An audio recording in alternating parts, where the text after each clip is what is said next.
আসসালামু আলাইকুম সুপ্রিয় দর্শক, আজকে আমরা আসছি নজিপুর বাজারে। দেখব নজিপুর বাজার এবং জানাবো এর ছোট্ট ইতিহাস।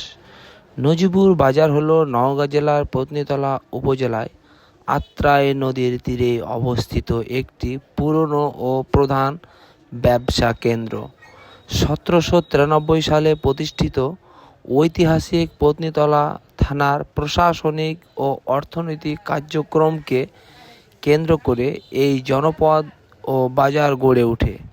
সময়ের বিবর্তনে এটি বর্তমান নজিপুর পৌরসভার রূপ নেয়। 1807 সালে এই থানা স্থাপিত হয়। 1960 সালে থানা উন্নয়ন সার্কেল হিসেবে এবং 1983 সালে উপজেলা রূপান্তরিত হয়। আবার থানার ব্যতিক্রম ইতিহাস আলোচনা করলে দেখা যায় যে পত্নীতলা থানা ইতিপূর্বে পশ্চিম দিনাজপুর জেলার অন্তর্গত ছিল। 1911 থেকে 1912 সালের দিকে পত্নীতলা থানার উত্তর পূর্বাঞ্চল নিয়ে প্রতিষ্ঠিত হয়েছিল ধামরাট থানা। 1947 সালে এই র্যান্ডক্লিফ রোয়েদাদ অনুযায়ী দেশ বিভাগের পর পত্নীতলা থানা বগুড়া জেলার অন্তর্গত হয়।